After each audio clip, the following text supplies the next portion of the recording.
Welcome to the Online Digital Marketing Podcast. We'll be discussing marketing strategies, trends, and tips that will help your business succeed in the digital age. Every episode, we'll be interviewing industry professionals and providing valuable insights on how to leverage digital tools for maximum engagement and ROI. Don't forget to subscribe so you can stay up to date on the latest trends in online marketing.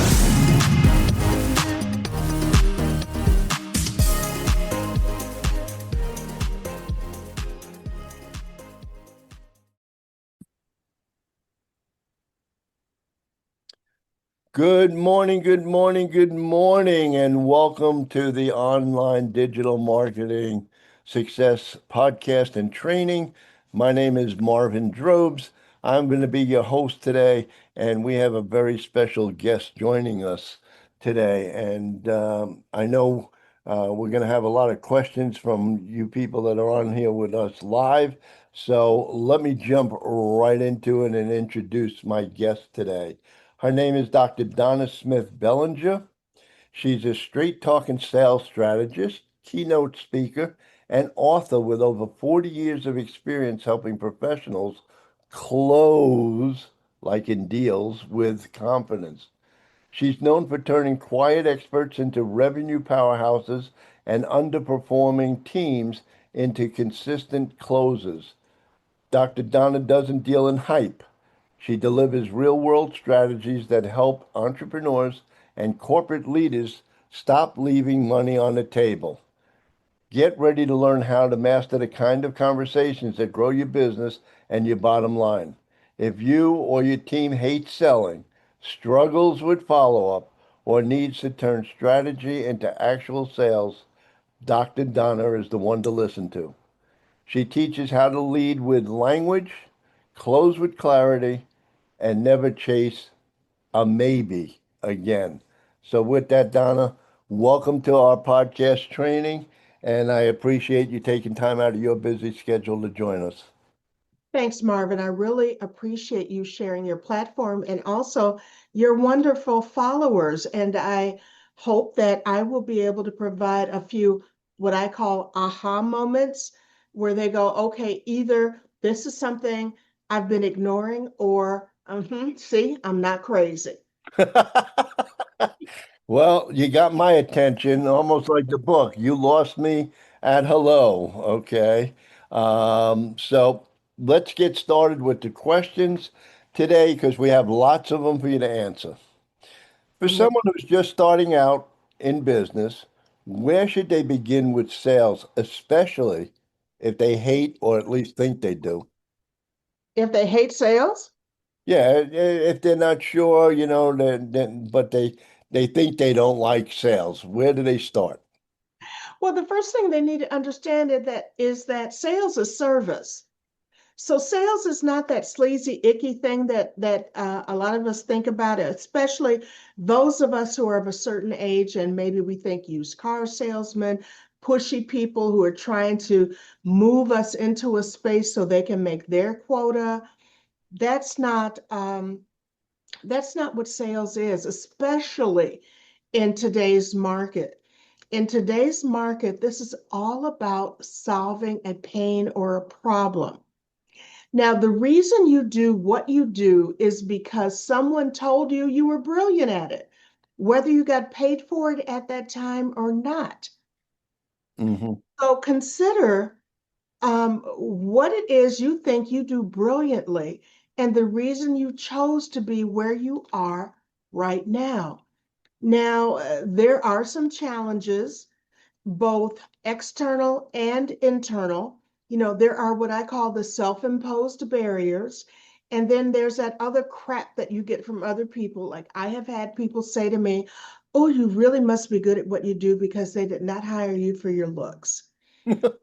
Or, they may say, well, on the telephone, this is true, on the telephone, you sound ignorant and unsophisticated.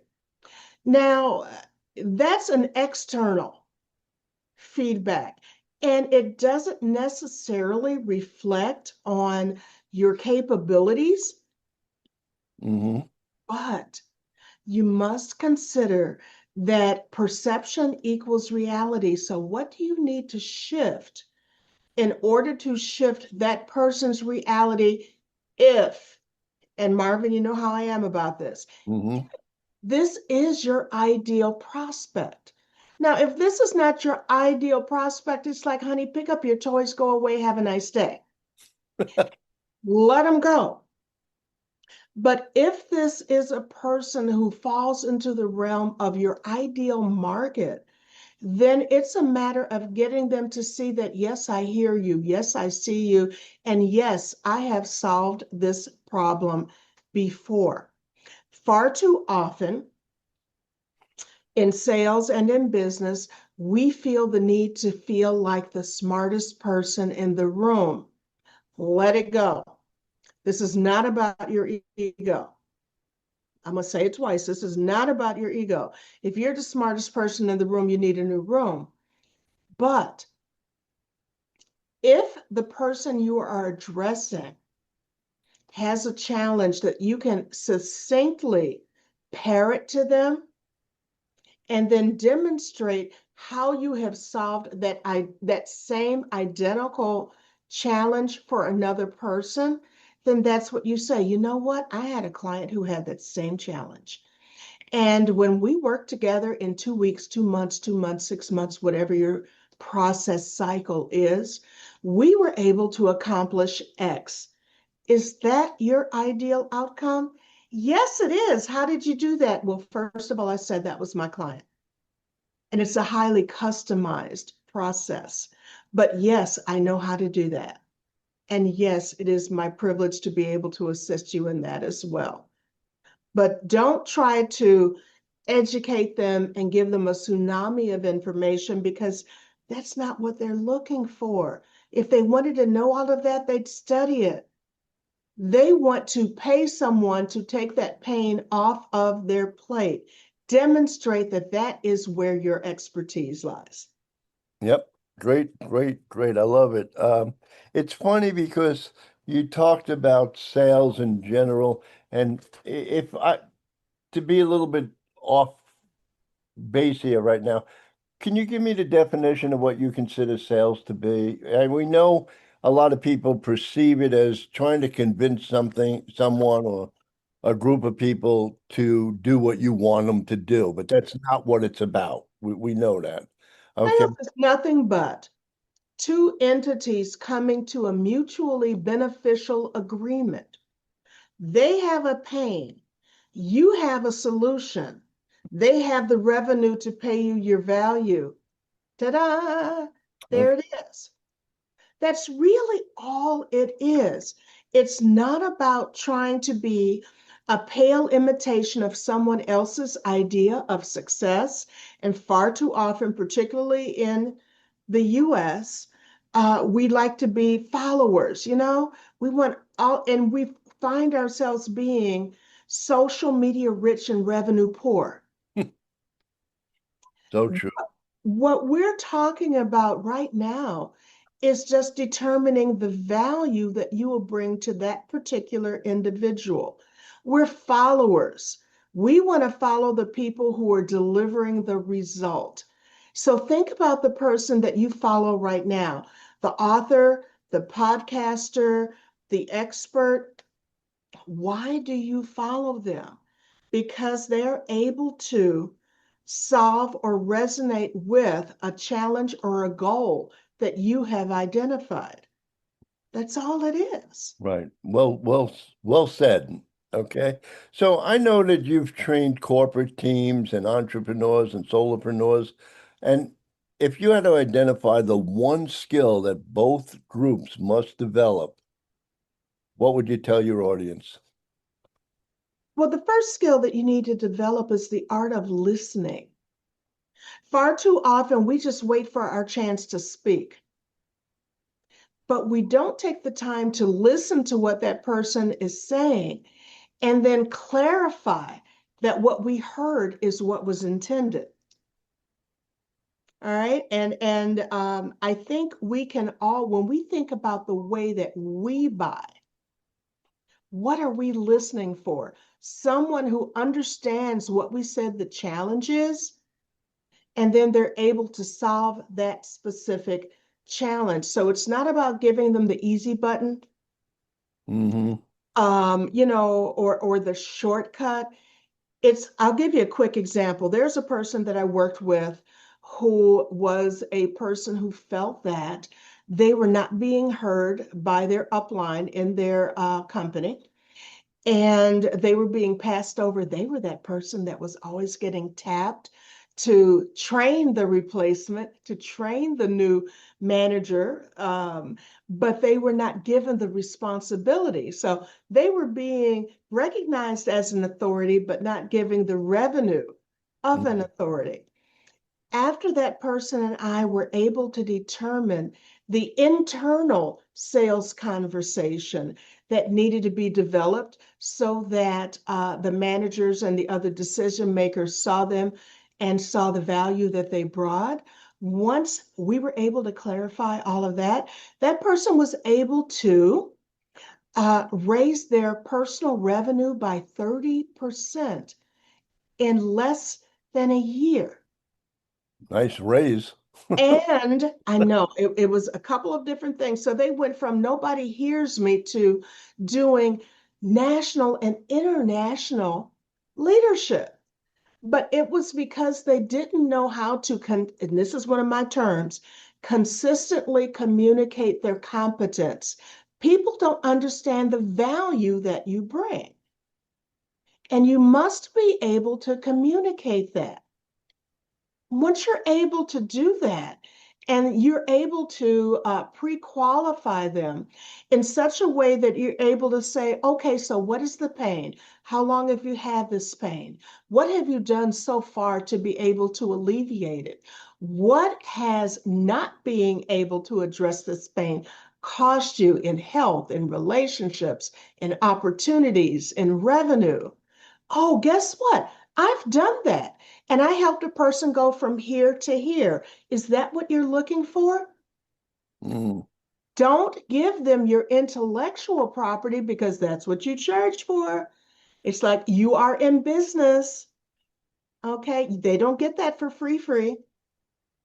But when you learn how to properly frame the results that you deliver, boy, are you going to see revenue from that. You're going to totally see revenue from that. Good. Again, well said and stated for people who are listening. Take heed here, okay? And I know in speaking with you, preparing for our podcast today, you said that, and I find this interesting, that sales isn't about a wait and see. So what is it really about? Okay, so for those of you who can't relate to what I said, I have a book that Marvin just talked about, and it is called Sales is Not About Wait and See. Do you want to get paid now or eventually? And frequently I'll have a conversation, both when I was leading sales teams and also with my private clients. And I go, hey, how did the meeting go? How did the call go? And they would start it out with, I am waiting for. Mm. And I would immediately go, no, time out. Come on, my sports people. Y'all know this one, okay? No, wait, stop. We're not waiting for Jack because that's my term. I'm sorry. We're not waiting for a single thing because is your partner waiting? Is your mortgage waiting? Is your car note waiting? Is your next vacation, your next investment? Those things don't want to wait. So why are you giving that person that amount of authority over you? That means that one of two things happen. A, you didn't communicate your value, or B, that is not your ideal client. Don't waste your time trying to fit a square peg into a round hole. That is why pre-qualification is so very important. So the bottom line is any conversation that you have, did you end it with a clear next step or call to action? When you have that call with a prospect, did you say, okay, great, now we're going to meet in a week, 2 weeks, whatever it is. And at that time, we're going to ABC so that we can 1, 2, 3. Are we in agreement with this? Yes, no. No, really, who else needs to be in this conversation? But you need to clarify so that you remember that you have the same 24/7, 365 as any billionaire. They need to respect you as a business owner. If you're like, yeah, but I have a job. No, dear. You are in business for yourself no matter who writes the check. This is all about you having complete control over your revenue. They don't get to control that. If Mm. they think they control that, they are not your ideal client. So Donna, in my years of being a salesman and a sales trainer, what you make me remember is that there's three words that every salesman can hear: yes, no, and maybe. And the one that we never want to hear is maybe, because Ah, they become our energy vampire, as I call it. That all we do is we send another email, we make another telephone call that they don't receive. And as you say, if I'm correct, what you're telling me is they in turn are not our ideal client. here's what happens. If you get a maybe or a no, what you need to ask, and you already don't have it, so please go ahead and do this, is what would have made this a yes and a now? Now, if you pre-qualify properly, then you know the scope of work, the time frame, the budget, and the stakeholders. I'll say that again: the scope of work, the time frame, the budget, and the stakeholders. Never, as Eleanor Roosevelt said, never allow anyone to tell you no who does not have the authority to tell you yes.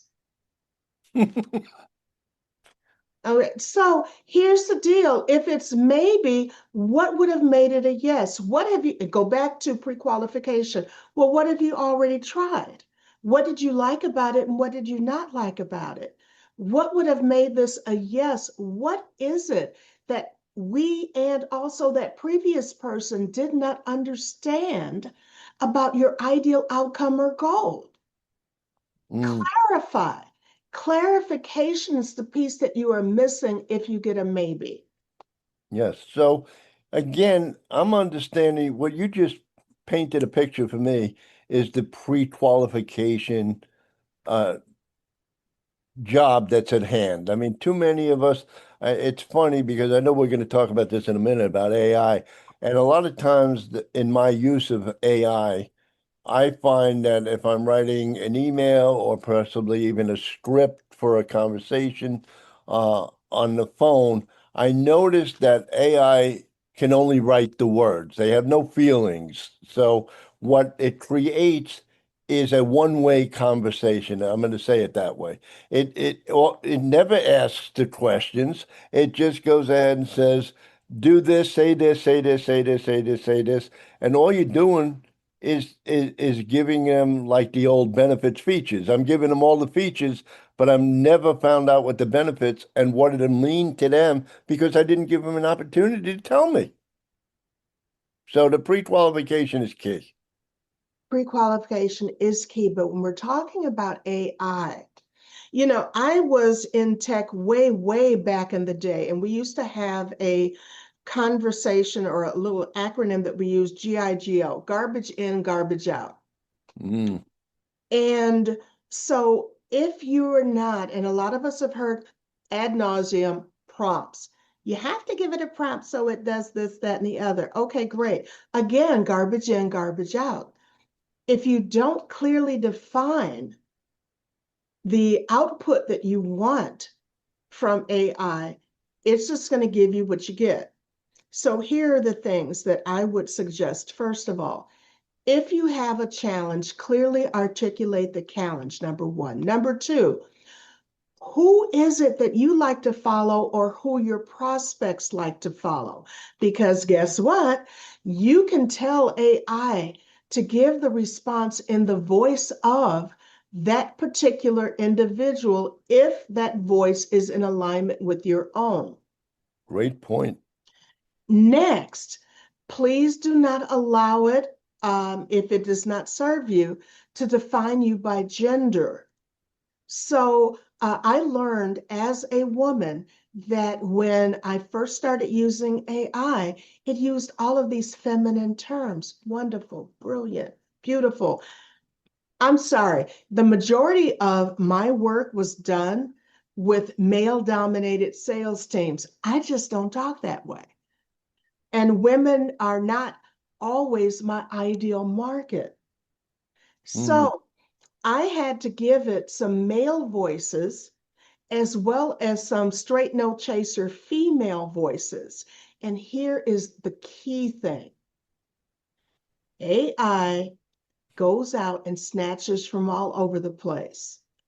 Ask it to cite its sources so that you are not plagiarizing someone else's content. Ask it to cite the sources. And then once it gives you that response, wordsmith it into your voice. Because if when you have a one-to-one conversation with the individual, you sound nothing like your social media, you sound nothing like your content, these things don't work. They label you immediately as fake. All right. And we hear the word fake a lot these days. They label you as fake. This needs to be in alignment with what you genuinely deliver to the people that you choose to serve. Did you hear what I just said? That you choose to serve. You choose them. And the people that you choose to work with are the people that you know you can give the best outcome to. I guess my next question, I mean, we're talking a lot about pre-qualification here, and I'm curious why you feel that I guess that the sales hack of pre-qualification, so many of my mentors, they don't bother talking about it enough, from what I hear you say. I mean, they go do this, tell them this, sell them that, get them on board, use a foot in the door, get them on board, and it's easier to upsell than it is to go get us another client, and it's going to be more expensive. So, why is that sales hack not being talked about more? Unfortunately, um, a lot of trainers and coaches are extremely attached to their specific business model, which is why you will see individuals say, you need to take my 12-step system. You need to do my 12-month program. You need to do my 2-year whatever, because this is in alignment with their business model. And when they worked with whomever they worked with, they determined how many people they needed to get in at what revenue model in order to produce X. Hmm. It's just like if you have been in corporate, you've got, okay, how can I put this real quick? Sales and marketing don't talk to each other well. And I had a client that I had to help shift their sales model because their marketing person would base the sales quota based on their cost per lead. Well, honey, that's not what the deal is. That's not it. And that's not how you're going to get your prospects to buy into you. So when you try to force feed a person into your business model, that's where they're going to get frustration. That's where they're going to feel less than. The people that I work with, my first question to them is, what is your goal or your idea of success? And then from that, I help them reverse engineer into that particular thing. This is not about my business model. So that means I'm not deluging you in features and benefits for my particular brand. Mm. I'm showing you how my expertise can help you to up-level your specific brand and to help you create a business where when you wake up in the morning, you're ready to change lives and make a difference Hmm. using the gifts that you have, as opposed to forcing people into your business model. For some people, this is not going to work. And I'm okay with that because guess what? They're not my people. And I'm Hmm. okay with that. But the people who want to be service oriented, or the people who want to only work with people who get them and get what they're trying to deliver, those are my people. So when you get someone who just wants to deluge you with features and benefits, that's what you're going to get. And you may find yourself a little bit frustrated because you're not speaking the same language and you're not looking for the same outcome. Hmm. Does that make sense, Marvin? Yeah, for me it does. I hope it resonates with the listening audience as well. Okay. I mean, you remind me, yeah, again, because I come from the old school of sales trainers and sales students, we were told many times, you got to go out with enthusiasm, but Yes. enthusiasm wouldn't mean anything if you're not talking to the right clients either, because the old ism, I sold myself, is great, but that's not going to help you sell the person that's not in need of what you're selling. So identification, pre-qualification is so important, so very important. Now, Marvin, I've worked for a lot of corporations, and those corporations would always give me their features and benefits, and then they would give me whatever it is. Forgive me, people, I don't want to offend anybody. Whatever it is, the bean counters determined needed to be disseminated to their prospects. Because again, they figured you need to talk to X number of prospects. Out of that, you'll get X number of appointments. Out of that, you'll get X number of. But when I would leave those firms, more than once, I would get these phone calls that would say, your people, your clients don't want to work with us anymore because, they feel that you know what they were looking for, you delivered their desired outcome, blah, blah, blah, blah, blah. And I'm like, yeah, because when I would get on the phone, even if it was the nth time, I was contacting them because I've worked for firms that said, hey, you have to make 100 phone calls a day. And I'd be like, okay, I've already called you 4 times this month. What do I need to say? I would be, hey, it's Donna. I know you know what I do, and I know you're going to call me when you have the budget, but what can I do to make you look good today? Because that was the deal. They're going to come back and want to make me look good as well later. But you have to develop the relationship and please people. If you are growing your business through networking, online or in real life, remember that it is your responsibility to make yourself memorable. It is not their responsibility to remember you. So, what can you say? What can you do to communicate your value and let them know this is someone I need to remember and respond to and refer? Excellent. Thank you, Donna, for sharing that. Yep. We're going to continue to drill you a little bit here. So, my question now would be, how can someone tell if they have a sales problem or is it an offer problem? Ah, okay. So here's the deal. First person you have to sell on the value of your product or service is you.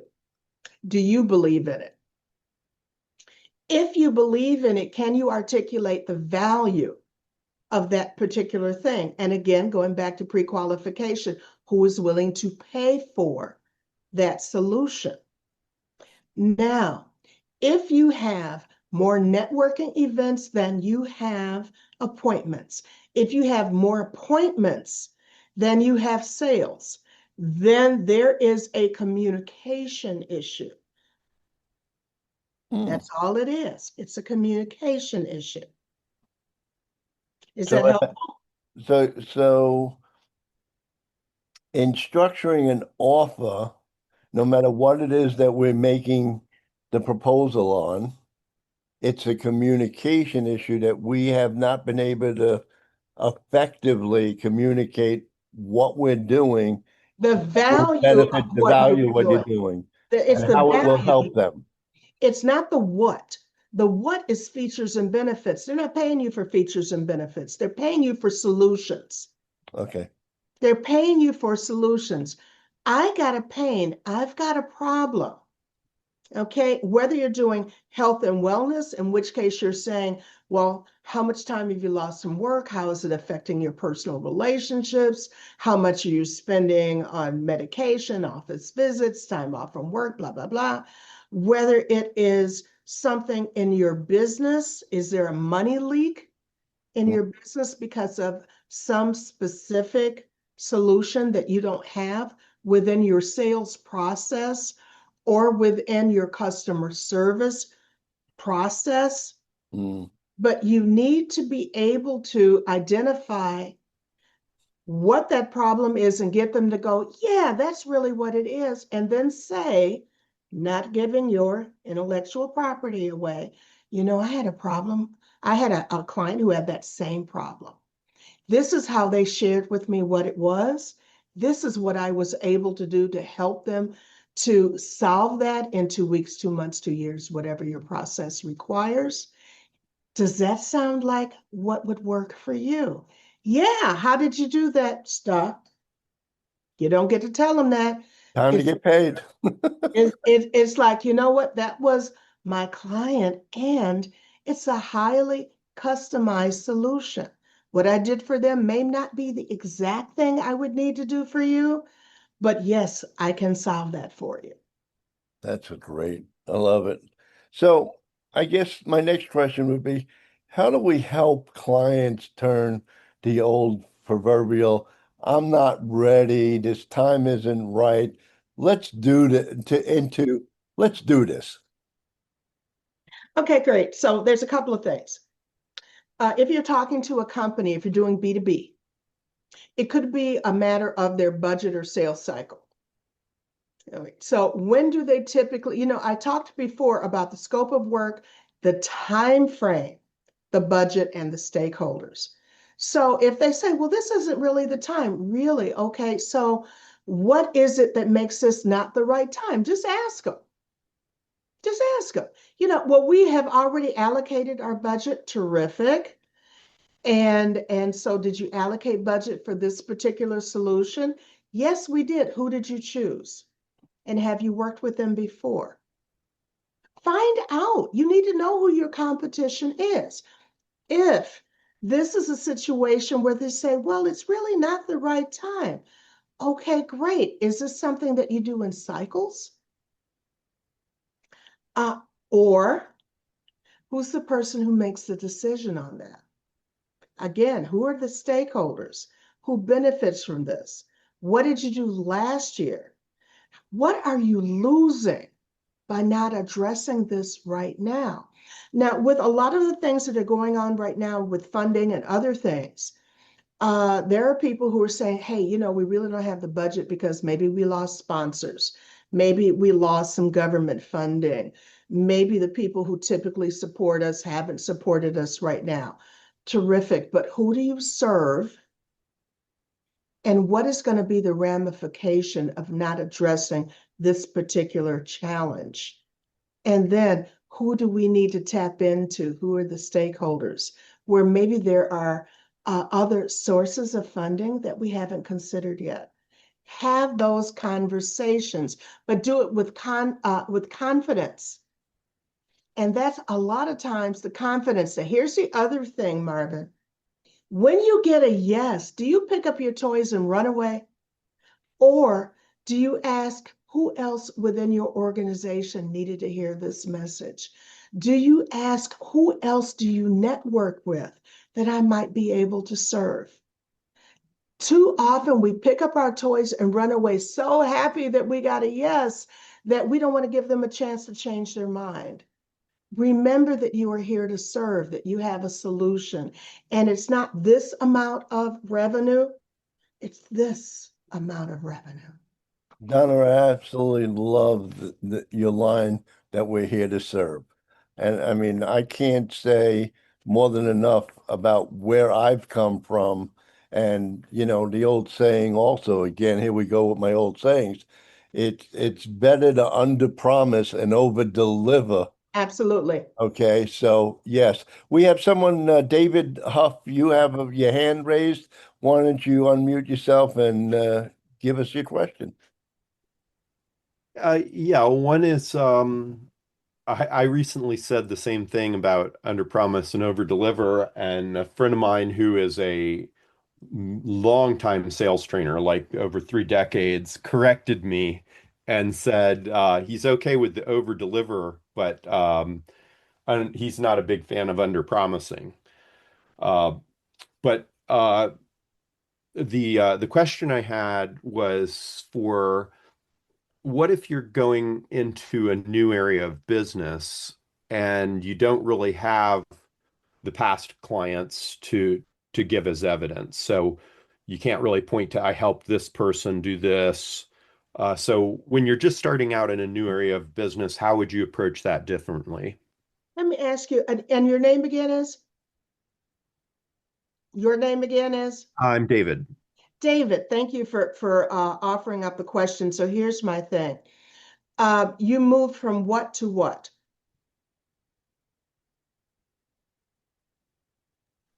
Um, well, um, yeah, just mainly a new industry. Okay, a totally new industry. Here's the deal. You don't have to necessarily toot your own specific horn, but what you can do is rely on the reputation of that particular company or industry. So you can say, our firm has historically been able to do this or that, and our clients have said this or that. So you can rely on that specific thing. The second thing I will tell you is, I think I mentioned it at the top of the conversation. I had a situation where I had a sales manager tell me on the phone, you sounded ignorant and unsophisticated. And the problem with that, and I took it personally, but I didn't take it personally because perception equals reality. The way I was communicating with my clients sounded not confident in what I was presenting. So become the subject matter expert in that specific area that you are now representing. And here's the deal. Don't just know the features and benefits, but get to know the people who deliver the solution because they know more than the trainers know. So take them to coffee, have a Zoom with them, talk to them because the people who deliver the solution can tell you what the frequently asked questions are. They can tell you where people seem to get stuck or get frustrated. And you can then begin to incorporate that into your presentation and your conversations and say, hey, you know what? Some of the people who are not particularly familiar with us think that X, but I know that the people that we work with have told us that we're able to do this and do this, and these are things that they hadn't previously considered. So we not only show you what you think are the short-term benefits, but we can also prepare you for the long-term benefits. And this I know to be true. Does that help, David? Yes, it does. Thank you. Fantastic. Thank you for asking, David. And I'm going to move back to, I believe we kind of answered this earlier, but obviously too many of us think that AI is today's quote, easy button. And we've kind of talked about this, but what do business owners and other professionals need to know? You've kind of covered that. So because of our time limit here today, Donna, I'm going to ask you, what do you say to people who claim I'm just not a salesperson? Is AI the answer for them to solve their problem? No. And here's the reason why. AI can help you to frame a conversation that feels that helps to build more confidence in your conversations. It can help you get more confidence. You know, one of the things that I learned, not just with AI, but also those of you who have taken like strength finders or other types of things like that, and you take them and you see how they disseminate your particular profile, and you're going, oh, that's how I articulate who I am. You know, it helps you to realize there's language for that. There are words for that. But again, you're not trying to sell, you are serving. This is not about the first book, the second book that I did. You Lost Me at Hello, Actionable Principles That Move You Beyond Networking. In the first chapter, I say, not everyone is going to like you, and you really don't want them to because it's too time consuming. So here's what I want you to consider. You're not trying to sell to everybody, anybody, somebody. That's not what you want.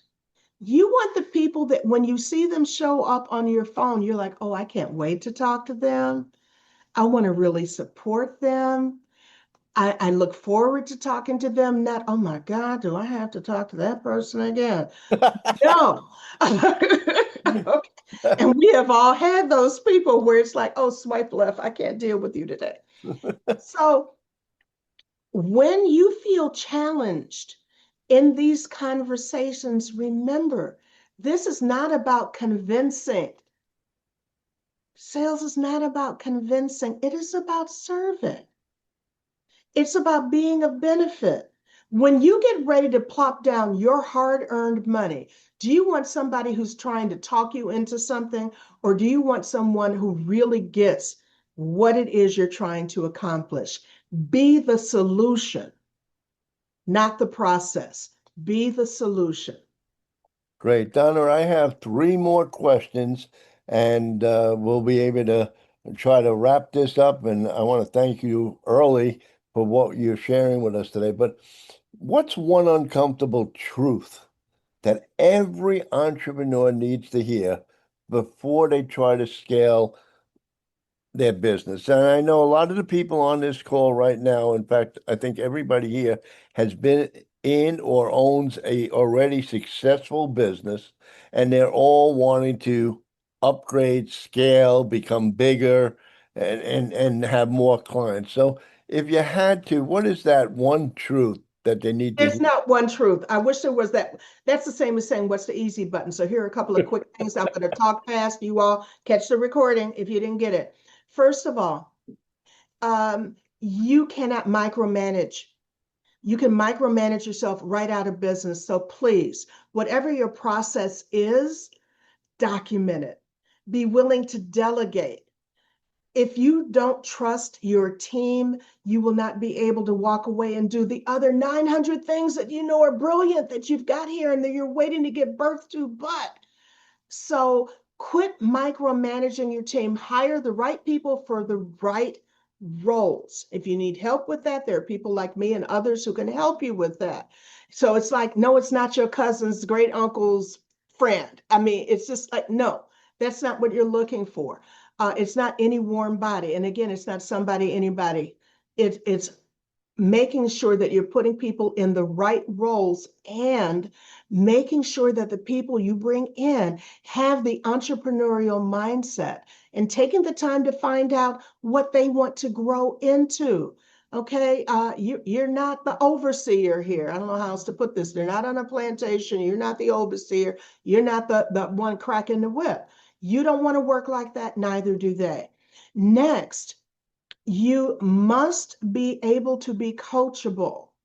Again, if you're the smartest person in the room, you need a new room. Seek out individuals who can guide you. And again, those individuals can't be people who are trying to be the smartest person in the room. You know, you need to talk to people who can help you become more adept at knowledge transfer. Even if you promote from within, if you're promoting your best salesperson into a sales leadership role, if they're not good at communicating, if they're not good at knowledge transfer, they are not the right person.